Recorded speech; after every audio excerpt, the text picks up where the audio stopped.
citing polls that Jews are the most supportive of LGBTQ of any group in the country. I think, the same thing, Steve. And so, yeah, it seems that's a valid statement. And I guess we should feel good about that. We should feel good about that. Joanne. Yeah, hi, Rabbi. The 1 in 5 number, is that broadly across the whole population? Yes, 1 in 5 American teens. But how about adults? How about the whole population? This is 1 in 5 American teens. That's the number I have. Okay. So,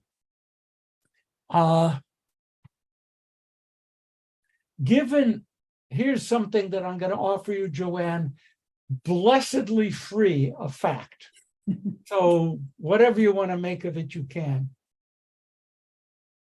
Among the older members of the American population, there is still a great deal of closeted, hidden, whatever. So the 1 in 5 American teens would not be reflected in adults. It would be a much smaller proportion.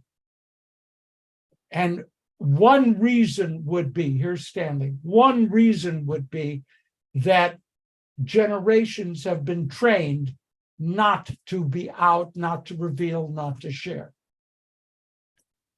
Makes sense. What'll happen when this generation is in their 40s and 50s? Okay, please. Yes, Doris.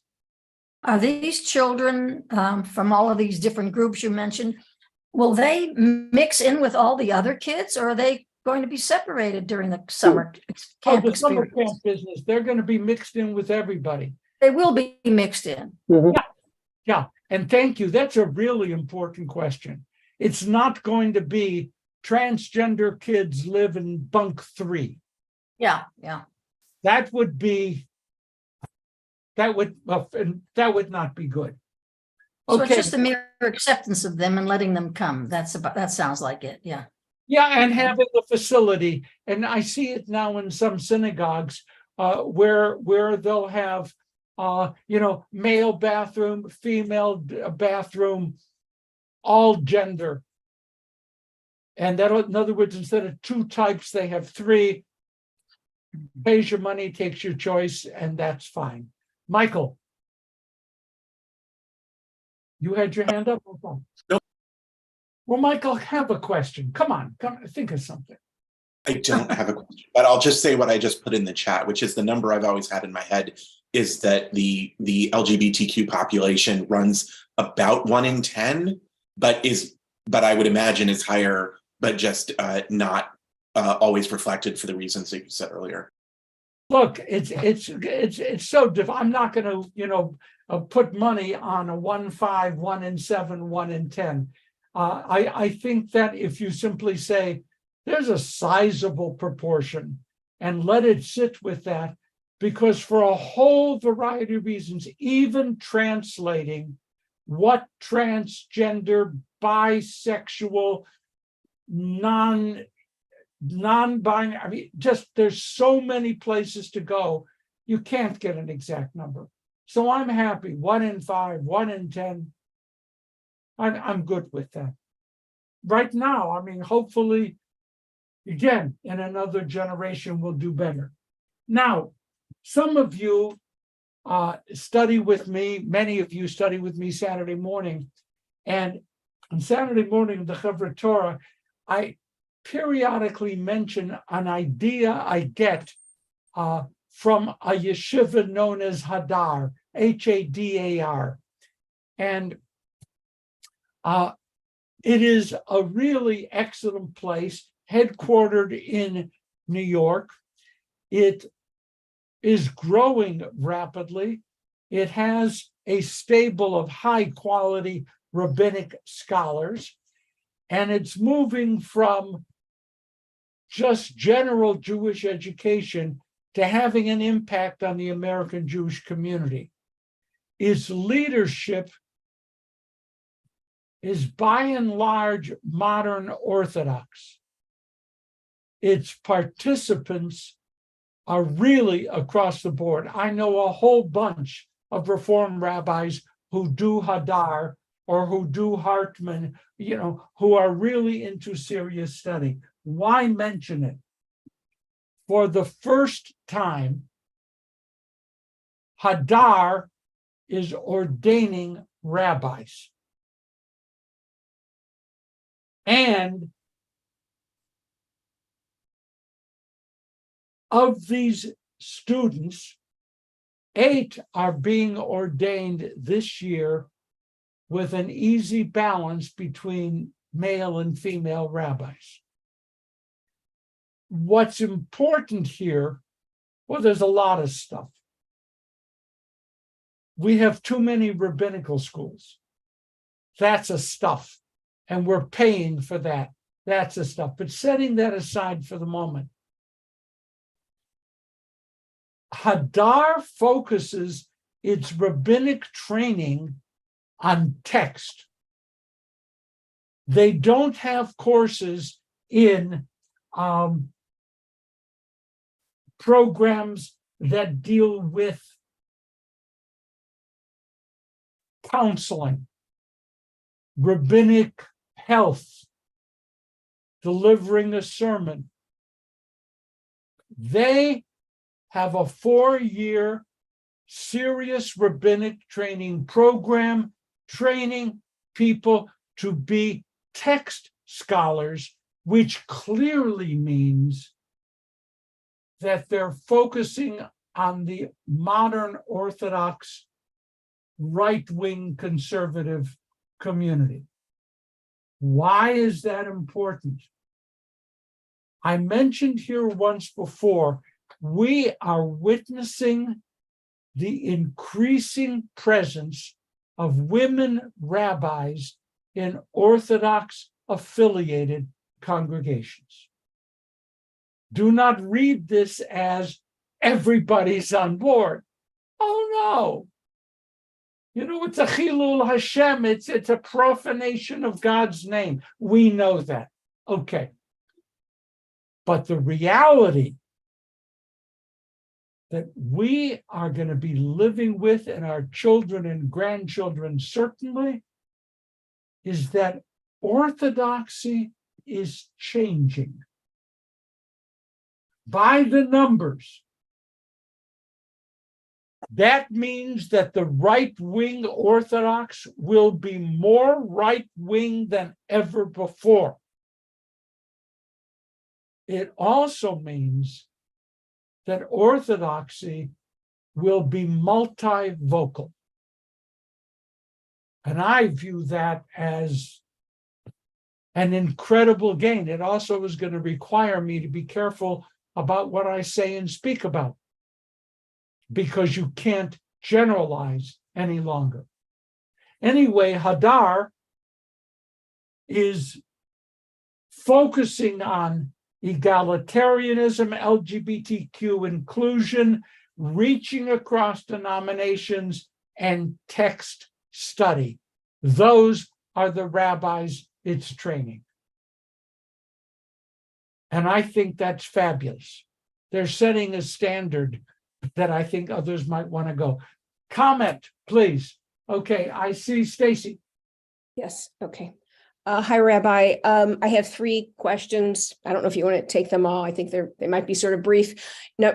Number 1 is, how do you define, well, let me just give you all the questions. How do you define modern orthodoxy?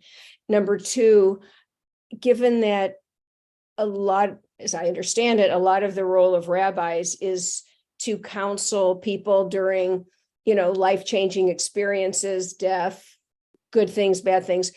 So given that, how much, I don't know if the right term would be therapy or counseling, is part of the rabbinic curriculum? And then my last question is, when you talk about the orthodoxy right wing, are you referring to that from a political perspective, or I'm not quite sure how you are defining? The easy part is the last question. They usually go hand in glove. The ultra-Orthodox, the Haredi, the Chabad, that community tends to be politically very conservative. So that's easy. The other questions, interesting. How do I define modern Orthodox? I haven't thought about it, so I'm going to give you a glib response. By checking out who they select as their rebbes.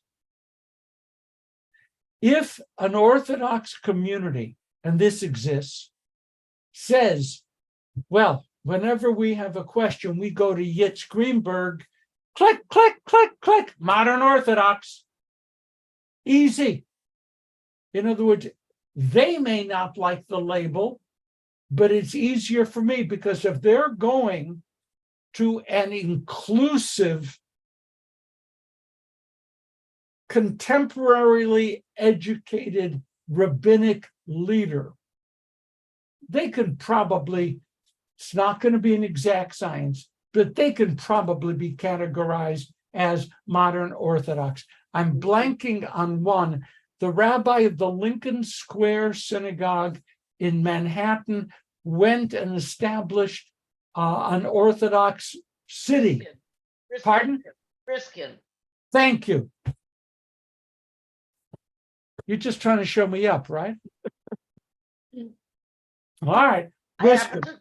to know Okay, him very okay. well. I know him. I'm going to mute you, Risa, but that's okay. Now,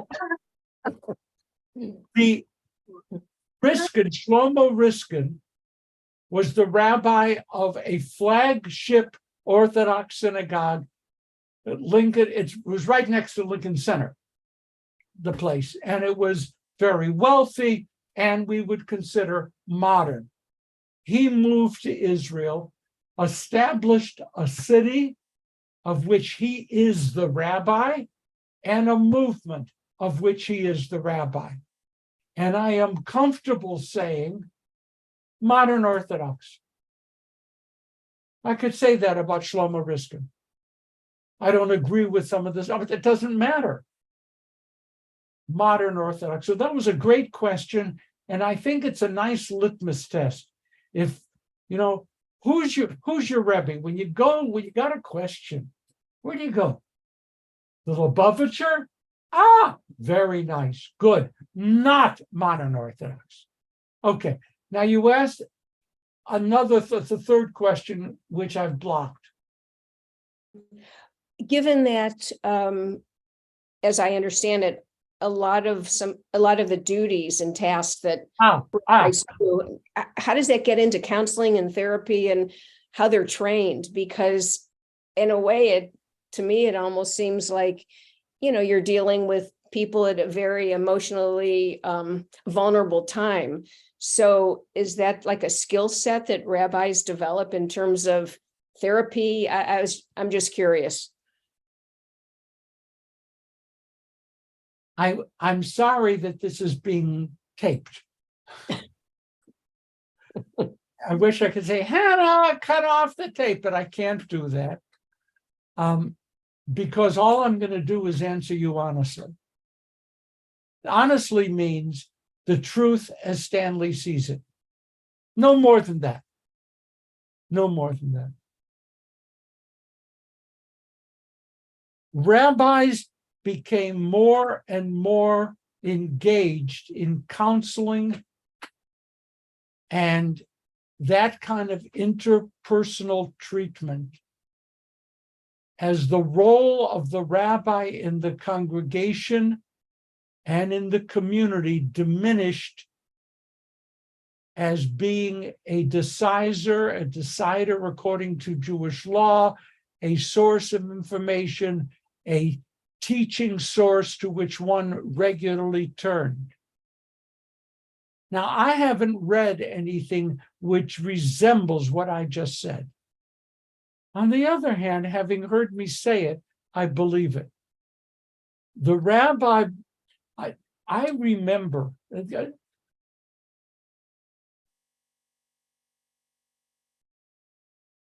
was a community rabbi in Cleveland when I was a teenager struggling with trying to figure out what kind of rabbi I wanted to be. He was a great guy. You can picture the community rabbi, short, heavy set. You got it? You picture him? Okay. Now, I'm sitting there with him, and he's saying, Davids, why do you want to be a rabbi? Fair question. So I mentioned some things about the teaching and about responding to people and caring and being there and life cycle. And he said to me, Davids, if you want to be a therapist, get a PhD.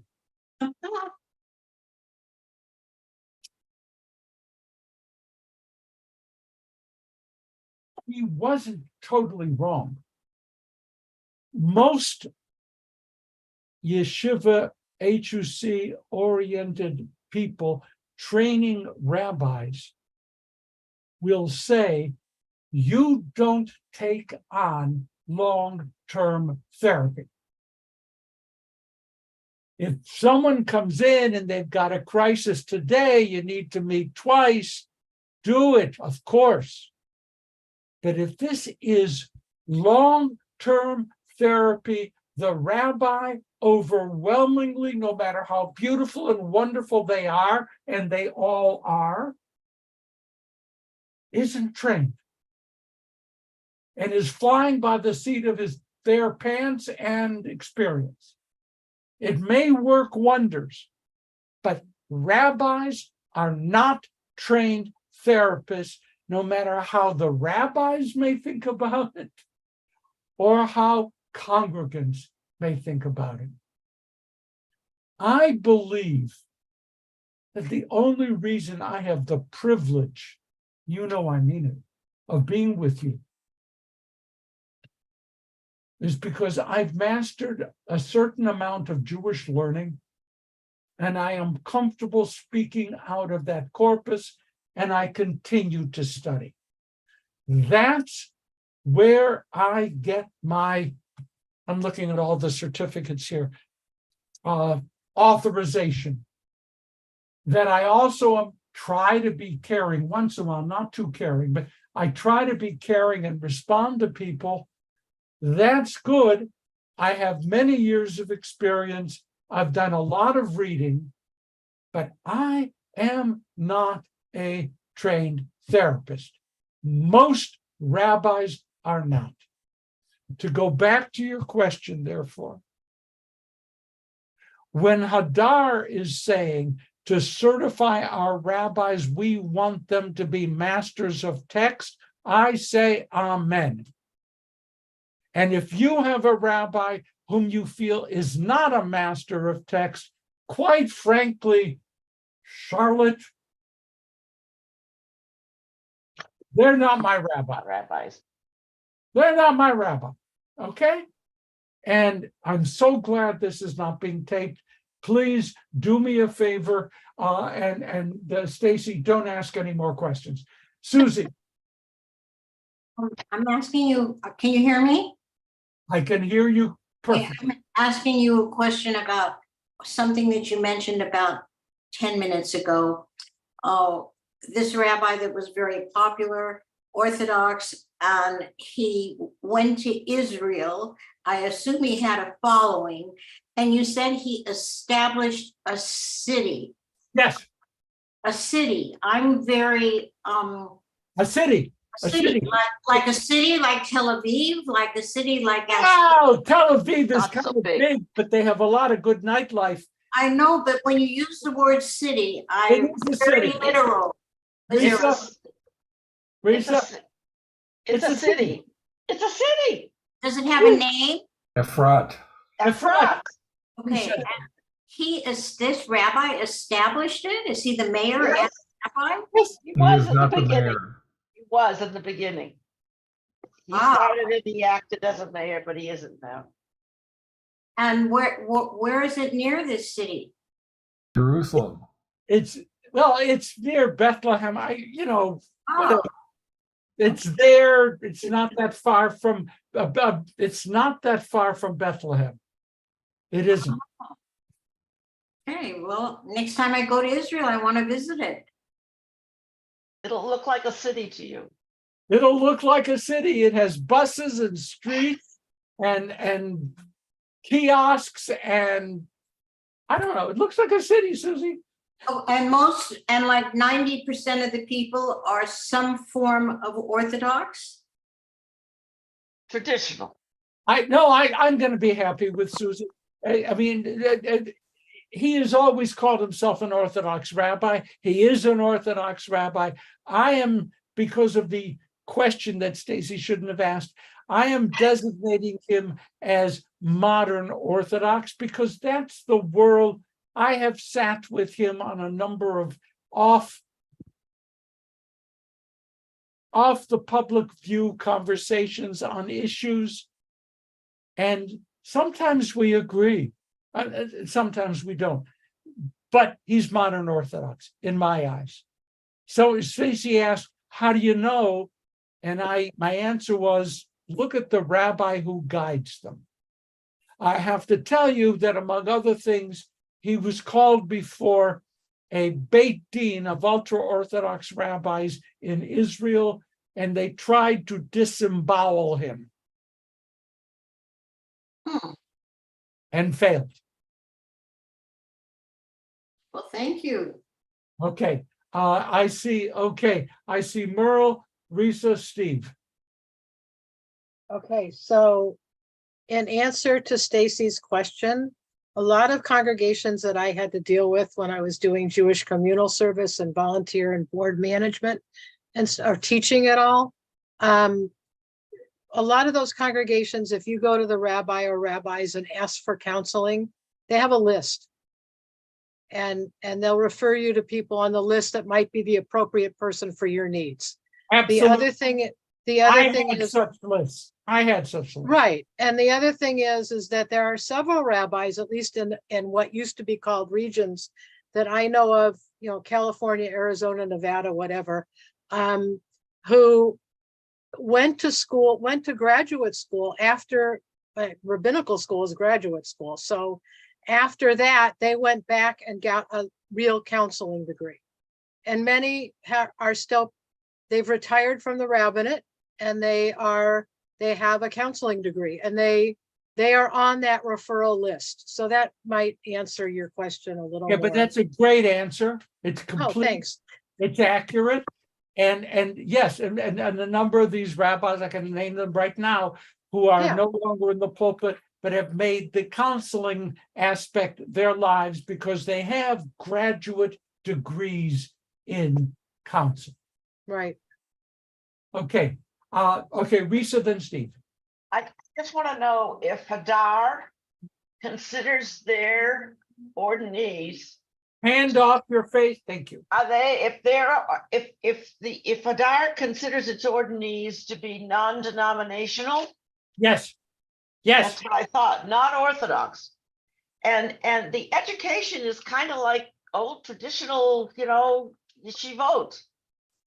Yes. But that's how rabbis were trained from the beginning. It was only in the 1800s that being modern, look, Abba Hillel Silver of blessed memory, one of the great political Zionist leaders, rabbis in America, huge congregation, thousands of members in Cleveland, would draw over 1,000 people to every speech he gave. He spoke every Sunday morning and he gave book reviews.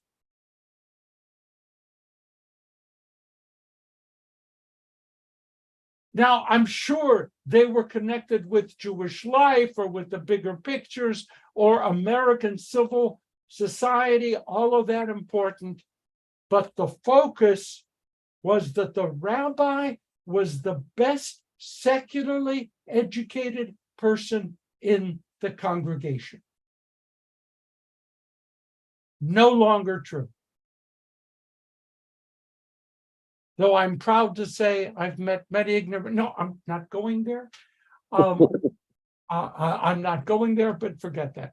But the rabbi in the late 1800s, early 20th century, acknowledged as the best secularly educated person in the congregation. That was the rabbinate then, not up until the 1800s. And today,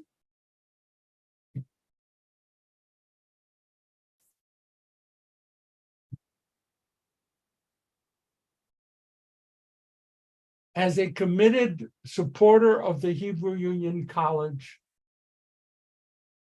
I would say how sad it is that serious intensive text education is available only to the select few,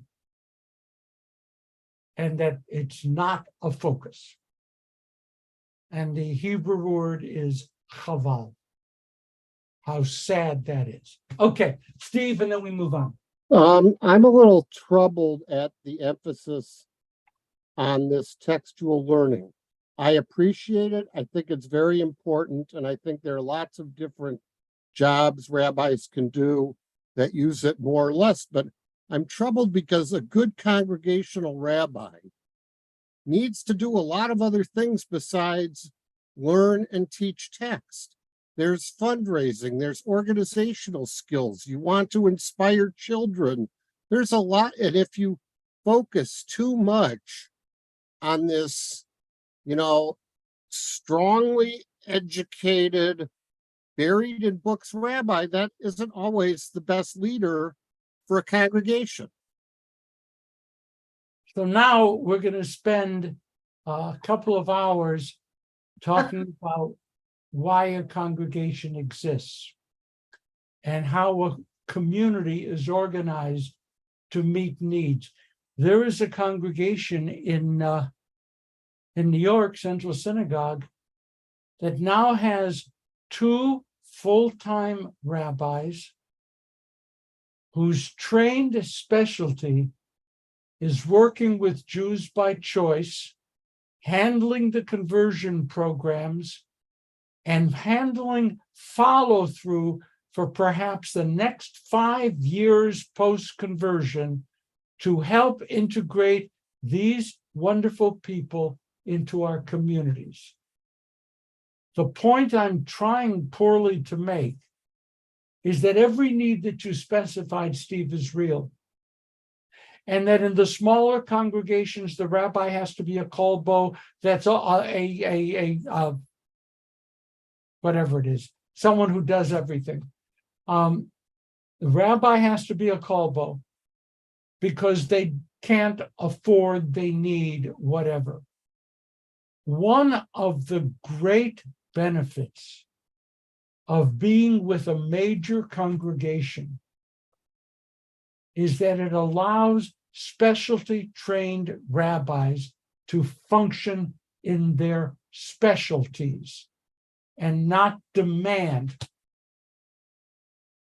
kolbonik rabbis.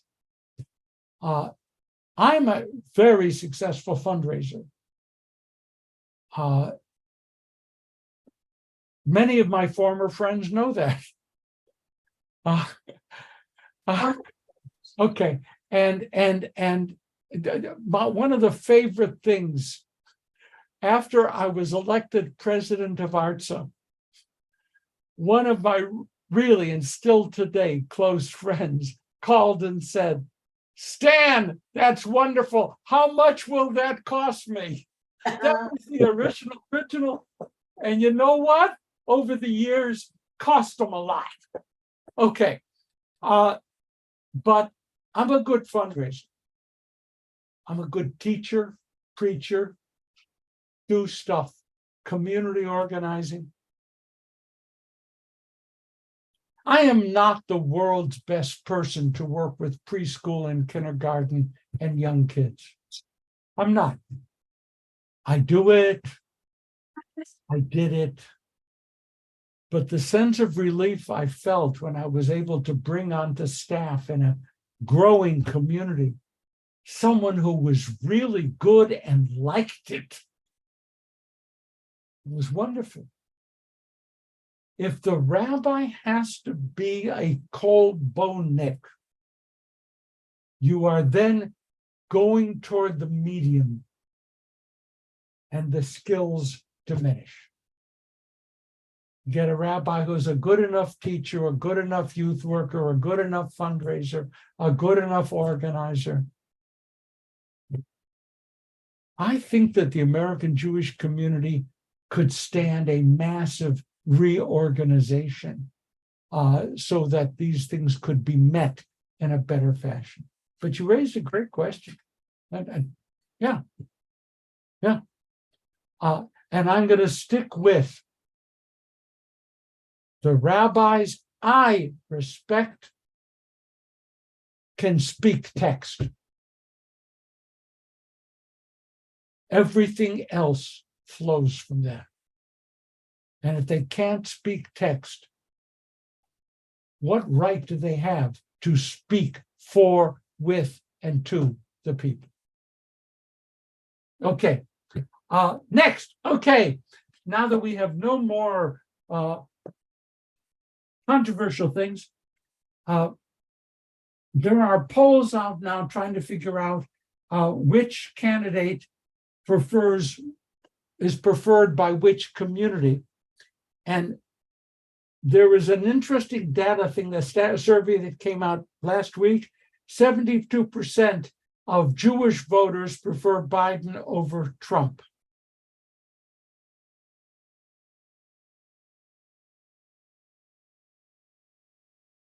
The next interesting thing, for Jews voting Democrat, Israel is declining as a priority.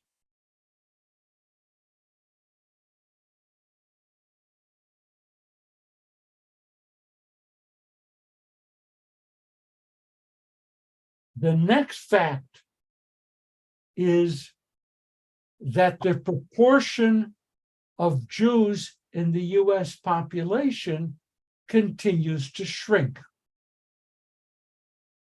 Part of what retains political clout is that we are located in centers, and therefore our votes can elect senators, representatives, governors, whatever. But it is also true that Jews are moving from the centers.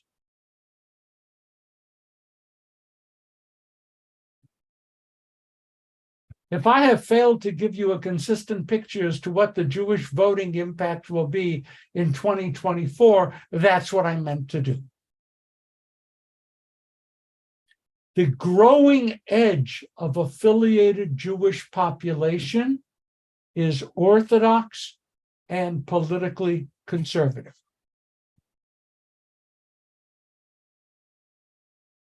One of the reasons why Jewish voters who vote, Jewish voters, skew still heavily Democrat is that there are significant segments of the growing ultra-Orthodox community that are not necessarily participants in the political process. So right-wing or Orthodox or conservative numbers may not yet be reflected in who are Jews who vote going to vote for. Does that sound way too complicated? No. Yeah. Okay, David. Thank you. It's complicated. You look at 72% of Jewish voters. Whoa, that means out of the 6 million, 7 million Jews in the voting, they'll all be no, it doesn't mean that. Okay, Merle. Oh, my question is on the proportion of the Jews that are shrinking. Are those people not just moving from the center? I'm saying this, I'm assuming the center is congregational communities. But are they going to other religions, or are they just not participating in Judaism, but still saying they're Jewish? Way too big a question, Merle. Sorry. I can make a simple, ignorant statement like the Jewish community in New York is diminishing, not catastrophic, is shrinking. It started before COVID and it ramped up during COVID. There was no reason to be in the big city if the big city is shut. And people made, not just Jews, decisions to go elsewhere. So that's one thing. Second thing is that major industries are leaving center cities. You know that Tesla left its major home in California and moved to Austin, Texas. Austin has a lovely Jewish community, and it does, but it doesn't rank as a major. Those are shrinking. So Jews are redistributing. Third point, defining who a Jew is in this context is not difficult, it's impossible. The born Jew, the patrilineal Jew, the Jew by choice, the Jew by association, but not by conversion. It's all over the place. And different demographers count Jews differently. I mean, you're getting numbers now that in the United States, we're getting close to 7 million. Or is it 5? That's really a debate. That's a big debate. 7 million, 5 million. And so it's impossible to answer. But I can just say this: Jewish voting habits shaped by big city living, changing. There is a dentist, don't tell anybody, in Los Angeles, who is a young dentist, a Chabadnik Orthodox Jew in New York, was sent by Chabad to be a political activist on behalf of Orthodox Judaism in Los Angeles. He has done incredibly well with that assignment. A very successful dentist who spends a lot of his time in the state capitol meeting with state political leaders. When I was heading the Jewish campaign for Hillary in 2015-16 here in California, I found myself meeting with him and trying to figure out how he would address his community. And I still read his name in the newspapers. He's still very much out there. There are some people who take this really seriously. And yes, I should say, Merle, even as we closed regions. I don't want to aggravate you, but no, I don't care. Okay. I see Michael. Yeah, if I understood you correctly earlier, you were saying that there's some significant segment of, I guess, the Orthodox population that is not generally participating in the voting process. Were you suggesting that they are or maybe moving in that direction? what I'm saying is that we have an amazing phenomenon. If you go, we lived through several gubernatorial elections in New York. And lo and behold, the gubernatorial candidates were holding meeting after meeting after meeting with the ultra-Orthodox, who normally are not showing up anywhere, because those people will vote what the rabbi tells them to vote. Let me be clear. I think that's admirable. If only you people would listen. In the Satmar community, other communities in New York State, you get the Orthodox rabbi and the community will commit huge numbers of votes. Outside of that, they're not involved in the political process. The rabbi is. Rabbi comes home with the message. Where it is changing, and you ask changing, is the battle for money and the battle over curriculum. Two things in New York, money and curriculum, where funding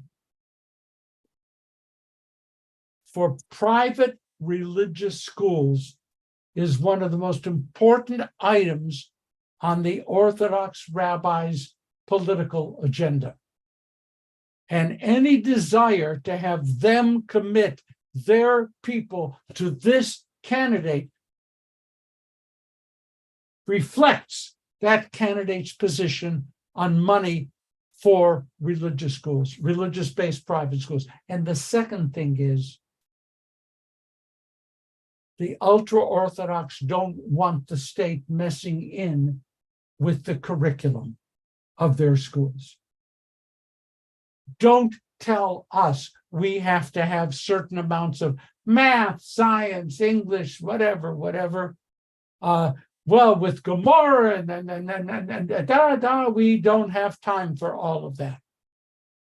And previous iterations of New York governors in the past 20 years have tried to impose government standards on yeshiva education.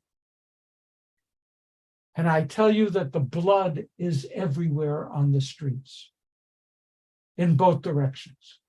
So are they participating in the political process now when it touches them? Yes. Yes. Steve Miller? This is a slightly different topic, but it is on the preservation of democracy. A huge number of IDF members signed, I don't know if it's a petition or sent a letter to the Knesset about how they will all cease doing their job if any single piece of the judicial reform is implemented. Is that likely to have any effect? Our last few minutes were intended to talk about what's going on now, right now in Israel with all the mess. I saw when I was on the treadmill this morning, they showed an aerial view of my hometown of Cleveland, Ohio. And you couldn't see anything. Cloud cover. There was no Cleveland. That's a good thing. The fires burning in Canada have totally. So they showed the picture and the guy, CNN, whatever, said, and I want to assure you folks that Cleveland is in there somewhere. I took that with comfort. Now, that same smoke blocks me from being certain as to what Bibi is going to pull with the changes that he wants to make. It is the same. He has now announced that he wants to move ahead with judicial reform. And he wants it to happen now. The United States has very firmly expressed displeasure. To understand the battle lines that are being drawn right now, Israeli authorities this week have authorized the construction of 5,700 new Jewish homes on the West Bank. In total violation, UN, EU, United States, you name it, everyone's pissed. So Bibi has authorized 5,700, the most West Bank houses for Jews green-lit in a single year ever.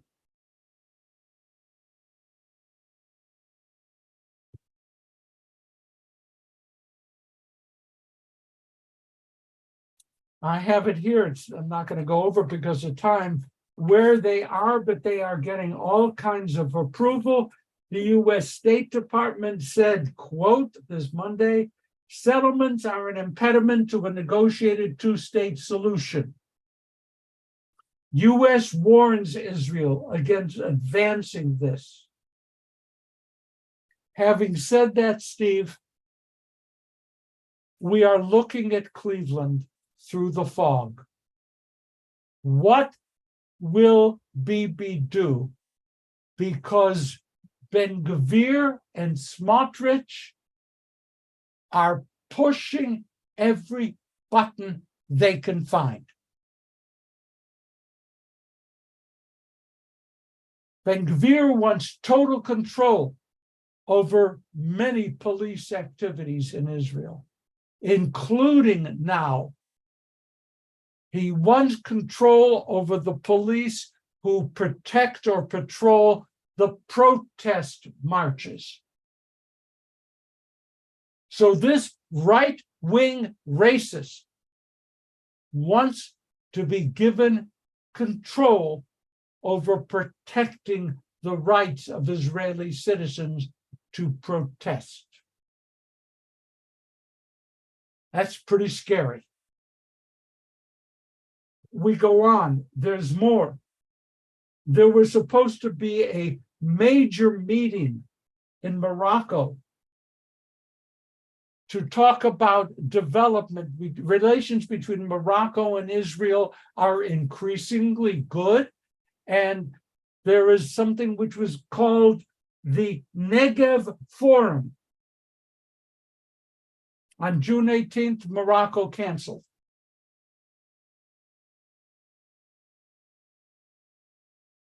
Because Smotrich has succeeded in getting all these homes approved for building in the West Bank. And now, as of yesterday,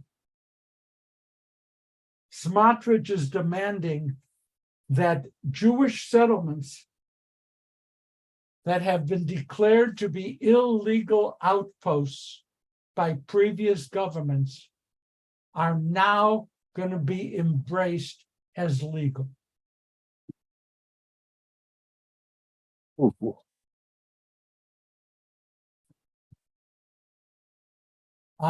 So I don't have answers about, I mean, I can't begin to predict where this will be in a week or two. I couldn't do it. I thought end of April, May, I'd be able to do. With all that is going on, Bibi has been driven into a tight, inescapable corner by his coalition. It no longer matters what Bibi would prefer. It matters how successful extortionate coalition partners can be. A little piece of interesting good news, confusing. Germany's largest Jewish center opened since World War II, and one of the largest Jewish centers in the world opened Sunday in Berlin. Funded by Chabad.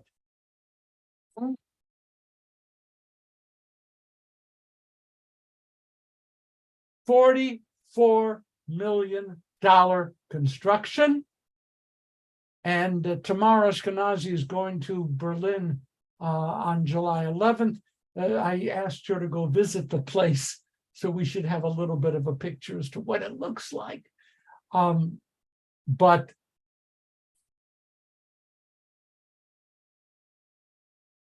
the school of the Lubavitch community in Berlin now has 550 Jewish students.